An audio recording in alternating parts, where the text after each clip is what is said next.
दिवसभरात घडलेल्या प्रत्येक बातमीचा वेगवान आढावा आपण घेणार आहोत झटपट बातम्यांच्या माध्यमातून। मुंबई महानगरपालिकेच्या निवडणुकीपूर्वी राज ठाकरेंना मराठीची आठवण येते। मुलाला बॉम्बे स्कॉटिश शाळेत शिकवलं, तर बॉम्बे स्कॉटिश शाळेबद्दल राज ठाकरे बोलणार आहेत का, असा सवाल यावेळी भाजप नेते अमित साटम यांनी केला। राज ठाकरेंनी तिसऱ्या पिढीला मराठी शाळेतून शिक्षण द्यावं असा चिमटा देखील साटम यांनी राज ठाकरेंना काढलाय। जुन्नर नगर परिषदेत अजित पवारांच्या राष्ट्रवादीची प्रतिष्ठा पणाला लागली। माजी आमदार अतुल बेनके यांच्या नेतृत्वाखाली नगराध्यक्षपदाच्या उमेदवार स्नेहल खोत आणि नगरसेवक पदाचे पूर्ण पॅनल निवडणुकीच्या रिंगणात उतरले। अतुल बेनके यांनी प्रचाराचा झंझावात सुरू केला। शहरातील कालिका माता मंदिर आणि छत्रपती शिवाजी महाराजांच्या पुतळ्याला नतमस्तक होऊन राष्ट्रवादीच्या उमेदवारांनी जुन्नर शहरात प्रचार रॅली काढली। रायगडमध्ये राष्ट्रवादी आणि शिवसेनेचा संघर्ष सुरूच आहे। शिवसेनेत गेलेल्या नगराध्यक्षांसह नगरसेवकांची रॅली काढण्यात आली। या स्वागत रॅलीमध्ये मंत्री भरत गोगावले, जिल्हाप्रमुख प्रमोद घोसाळकर यांची उपस्थिती होती।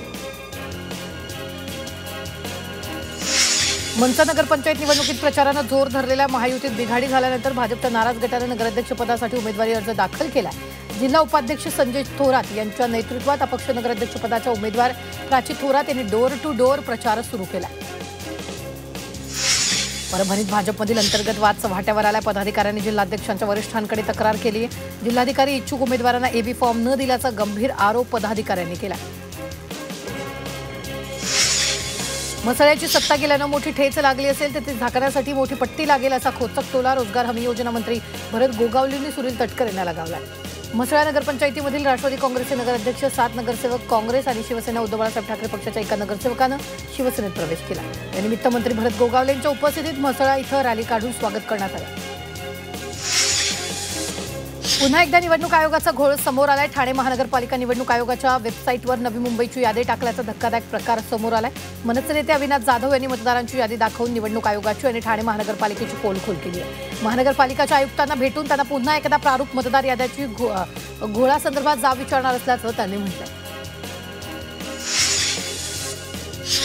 अंबरनाथ शहरातील राजकारणात वाळेकर कुटुंबाचा कायम दबदबा राहिलाय। मात्र आता नगरपालिका निवडणुकीत वाळेकर कुटुंबच एकमेकांसमोर उभं राहिलं। आता प्रभाग क्रमांक 4 मधून अरविंद वाळेकर यांचा मोठा मुलगा निखिल वाळेकर तर सुरेश वाळेकर यांचा मुलगा पवन वाळेकर हा भारतीय जनता पक्षातून उभा राहिला। त्यामुळे आता दोन्ही चुलत बंधू एकमेकांसमोर असल्यानं अंबरनाथमध्ये वाळेकर कुटुंबातील राजकीय संघर्ष पाहायला मिळणार।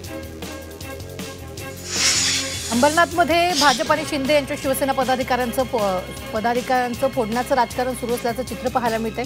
महायुतीमध्ये वरिष्ठांनी ठरवलंय की कोणत्याही पक्षातील पदाधिकारी कार्यकर्ते फोडाफोडी करू नये। मात्र असं असताना देखील अंबरनाथ शहरात फोडाफोडी सुरूच आहे। काही दिवसांपूर्वी भाजपनं शिंदेच्या शिवसेनेचे पदाधिकारी रूपसिंग धल फोडले, त्यानंतर आता शिंदेच्या शिवसेनेकडून त्याला प्रत्युत्तर देण्यात आलं। वाशिममध्ये आज नगरपरिषद निवडणुकीसाठी चिन्ह वाटपासह उमेदवारांची यादी जाहीर होणार आहे। चिन्ह मिळाल्यानंतर प्रचारासाठी केवळ 5 दिवसांचा वेळ मिळणार असल्यामुळे अपक्ष उमेदवारांची धावपळ वाढणार आहे। वाशिम जिल्ह्यातील 1,10,000 महिला मतदानाचा हक्क बजावणार आहेत। यंदा जिल्ह्यात युतीतील पक्ष स्वतंत्र निवडणूक लढत आहेत, तर विरोधातील पक्ष महाविकास आघाडीमधून लढत आहेत। त्यामुळे सर्व उमेदवारांचं लक्ष आता या लाडक्या बहिणींकडे लागलं। संसदेतही 76वा संविधान गौरव दिन साजरा करण्यात आला। यावेळी भारतातील लोकशाही दुनियासाठी उत्तम उदाहरण असल्याची भावना राष्ट्रपती द्रौपदी मुर्मूंनी व्यक्त केली।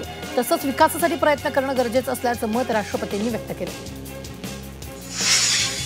दिल्ली स्फोटाप्रकरणी आणखी एकाला एनआयएनं अटक केली। उमरला मदत करणाऱ्या शोएबच्या मुसक्या आवळल्यात। एनआयएनं त्याला फरीदाबादमधून अटक केली। दिल्ली स्फोटाप्रकरणी आतापर्यंत 7 जणांना अटक करण्यात आली। पंजाब पोलिसांनी पाकिस्तानचा एक मोठा डाव उधळून लावलाय। अमृतसरमधून पंजाब पोलिसांनी 2 दहशतवाद्यांना अटक केली। पोलिसांच्या कारवाईत दहशतवाद्यांकडून मोठ्या प्रमाणात आयईडीही जप्त करण्यात आले।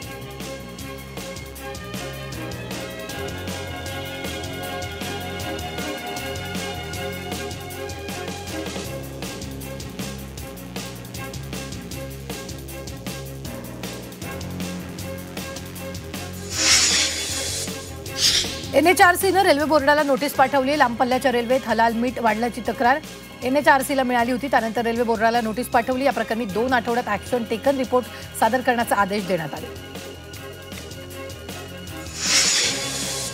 ओडिशातील पुरी इथं संविधान दिनानिमित्त खास वाळू शिल्प तयार करण्यात आलं। प्रसिद्ध वाळू कलाकार सुदर्शन पटनाईकांनी 6 फूट उंचीचं वाळू शिल्प तयार करून संविधान दिन साजरा केला।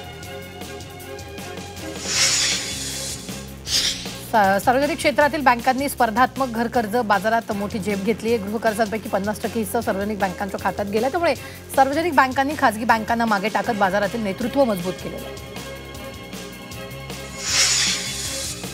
पुणे सातारा महामार्गावरील खेड शिवापूर टोल नाक्यावर तपासणी शिबिर आयोजित करण्यात आलं। या ठिकाणी महामार्गावरून प्रवास करणाऱ्या 110 वाहन चालकांची तपासणी करण्यात येणार आहे।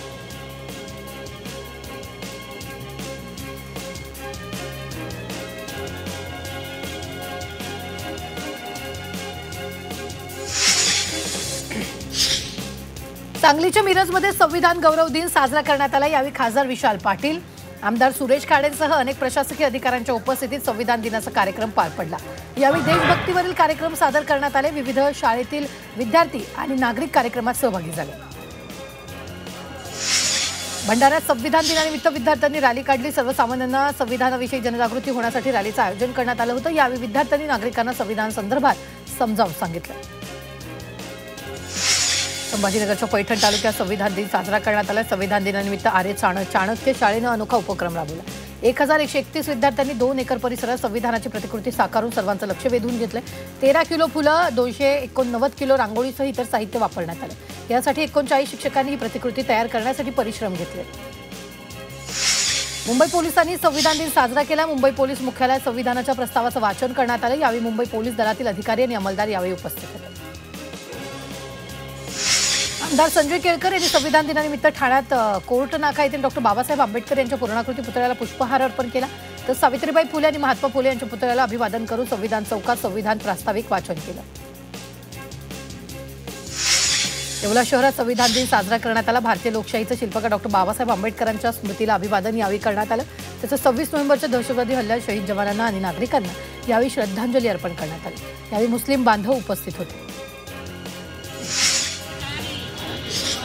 कल्याणमध्ये संविधान गौरव दिन उत्साहात साजरा करण्यात आला। यावेळी डॉक्टर बाबासाहेब आंबेडकर उद्यानापासून कल्याण डोंबिवली महानगरपालिकेच्या मुख्यालयापर्यंत मिरवणूक काढण्यात आली।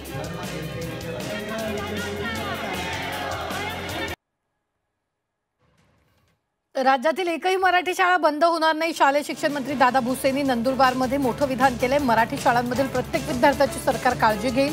शैक्षणिक धोरणानुसार महायुतीचं सरकार राज्यात काम करतंय असं देखील त्यांनी म्हटलंय। संभाजीनगरातील मराठवाडा विद्यापीठाकडून 17 नोव्हेंबरला नवीन अभ्यासक्रमाच्या परीक्षा घेण्यात येणार होत्या। मात्र परीक्षेच्या 1 दिवस अगोदर आणि परीक्षेच्या दिवशी 46 महाविद्यालयांनी 7,500 परीक्षेचे अर्ज दाखल केले। त्यामुळे या परीक्षा पुढे ढकलण्यात आल्या असून या महाविद्यालयांवर दंडात्मक कारवाई करण्यात येणार आहे। पुणे जिल्हा परिषदेतील 100 शिक्षक फ्रेंच भाषा शिकणार आहेत। जिल्हा परिषदेच्या शाळांतील विद्यार्थ्यांना परकीय भाषा शिकवण्यासाठी हा उपक्रम सुरू करण्यात आला आहे। या उपक्रमासाठी फ्रेंच दूतावास आणि जिल्हा परिषद यांच्या सामंजस्य करार होणार आहे। त्याअंतर्गत 100 शिक्षकांना फ्रेंच भाषेचं प्रशिक्षण दिलं जाईल। शालेय तसंच महाविद्यालयीन विद्यार्थ्यांसाठी एसटी महामंडळानं 1800221251 या क्रमांकाची हेल्पलाईन सुरू केली, अशी माहिती परिवहन मंत्री प्रताप सरनाईक यांनी दिली। शाळेतून किंवा महाविद्यालयातून घरी येताना काही अडचण आल्यास योग्य मदत मिळवण्यासाठी या हेल्पलाईनचा नंबर होऊ शकतो।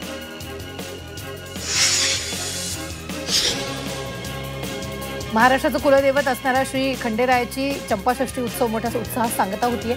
राज्यभरातून मोठ्या प्रमाणात भाविक दर्शनासाठी गडावर दाखल होऊन मनोभावे खंडेरायाचं दर्शन घेत आहेत। श्री क्षेत्र जेजुरी गडावर चंपाषष्ठी उत्सवानिमित्त भाविकांनी दर्शनासाठी मोठी गर्दी केली। सोशल मीडियाच्या अतिवापरामुळे लहान मुलं आणि तरुणाई वाचन संस्कृतीपासून दूर जात असल्याची सातत्यानं ओरड होत असते। मात्र नागपुरात सध्या सुरू असलेल्या पुस्तक महोत्सवाला लहान मुलं आणि तरुणाईचा मोठ्या प्रमाणात सहभाग पाहायला मिळतो। पुस्तक महोत्सवात तब्बल 300 स्टॉल्स असून गेल्या 4 दिवसात 1.5 लाखांहून अधिक विविध वयोगटातील पुस्तकप्रेमींनी या ठिकाणी भेट दिली। कोल्हापुरातील टीईटी पेपर फुटी प्रकरणाचं कनेक्शन उत्तर भारतापर्यंत असल्याची माहिती तपासात समोर आली आहे। राज्यभर एकाच वेळी झालेल्या शिक्षक पात्रता परीक्षेचा पेपर फोडणारी टोळी कोल्हापूर पोलिसांनी अटक केली। कोल्हापूर पोलिसांनी धडक कारवाई करत संपूर्ण टोळी पकडून रॅकेटचा पर्दाफाश केला। या प्रकरणात आतापर्यंत एकूण 18 जणांना अटक करण्यात आली। पिंपरी चिंचवडमधील इको पेडलर सायकल ग्रुपच्या वतीनं चिंचवड ते गेटवे ऑफ इंडिया सायकल रॅलीचं आयोजन करण्यात आलं।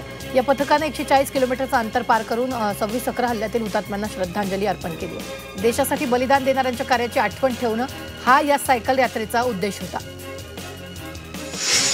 राज्य सरकारनं अधिसूचित केलेल्या वनक्षेत्रांपैकी केवळ 54% क्षेत्रालाच औपचारिक आरक्षित वन असा दर्जा देण्यात आला। त्यामुळे मोठ्या प्रमाणातील जमीन कायदेशीर आणि संरक्षणात्मक अनिश्चिततेत अडकून पडली, तर आरक्षित वनाचा दर्जा देण्याची प्रक्रियाही मंदावली। पुणे विभागात अवयवदानाबाबत जनजागृती करण्यात येते. 1 जानेवारी ते 10 नोव्हेंबर 2025 या कालावधीत 66 मेंदू मृत रुग्णांचे अवयवदान झाले. तर या दानातून 183 रुग्णांवर प्रत्यारोपण शस्त्रक्रिया करण्यात आली.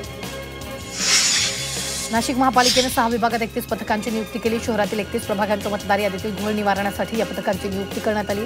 प्रत्यक्ष स्थळ पाहणी करण्यावर भर द्यावा अशा सूचनाही यावेळी मनपा आयुक्तांनी दिल्या.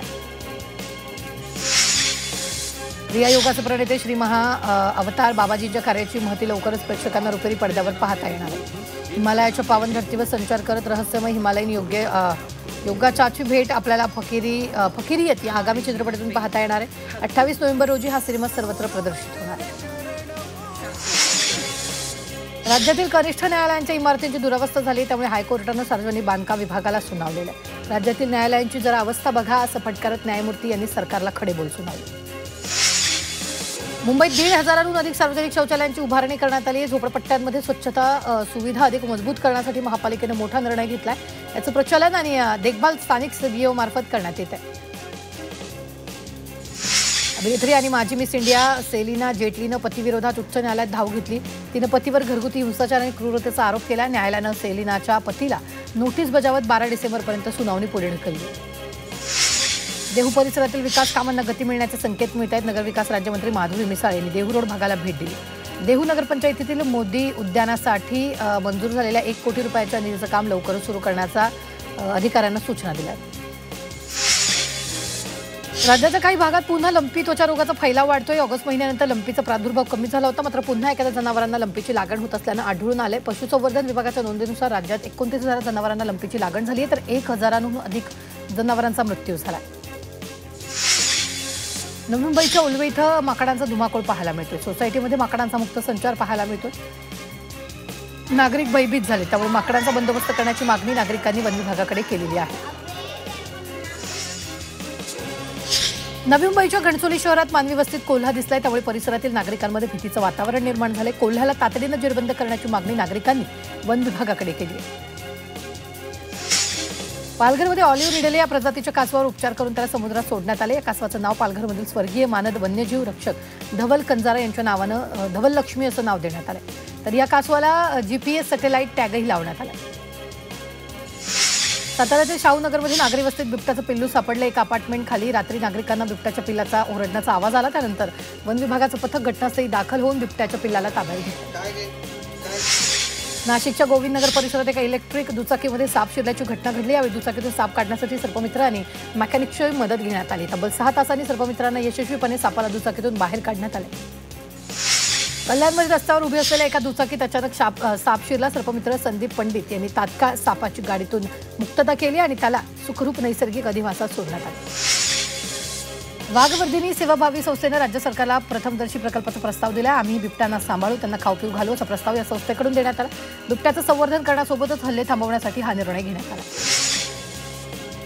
मुंबई विमानतळावरून काल 1,036 विमानांचं उड्डाण झालं. दर 1 मिनिटाला एका विमानाचं उड्डाण झालं. मुंबई विमानतळावरून दररोज सरासरी 955 विमानांची वाहतूक होते, मात्र काल सर्वाधिक विमानांचं उड्डाण झालं.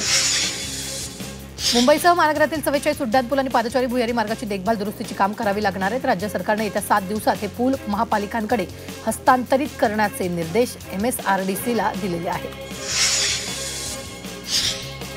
उलटन विरार सागरी सेतूच्या प्रकल्प अहवालाला राज्य सरकारनं मान्यता दिली. या प्रकल्पामुळे नरिमन पॉईंटवरून थेट विरार 1 तासात पोहोचता येणार आहे. या प्रकल्पासाठी 58,000 कोटी रुपये खर्च करण्यात येईल.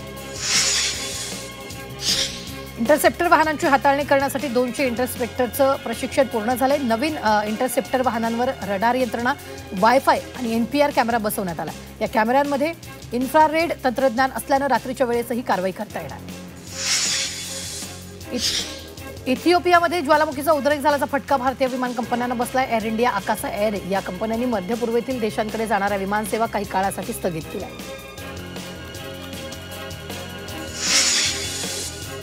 PMP बसमध्ये पुन्हा वॉकी टॉकी प्रणाली सुरू होणार आहे. तब्बल 18 वर्ष बंद असलेली PMPची वॉकी टॉकी यंत्रणा आता पुन्हा सुरू करण्याचा निर्णय प्रशासनाने घेतलाय. मोटोरोला कंपनीचे उच्च दर्जाचे संच बसमध्ये बसवले जाणार, त्यामुळे चालक वाहकांना कंट्रोल रूमशी थेट संपर्क साधता येणार.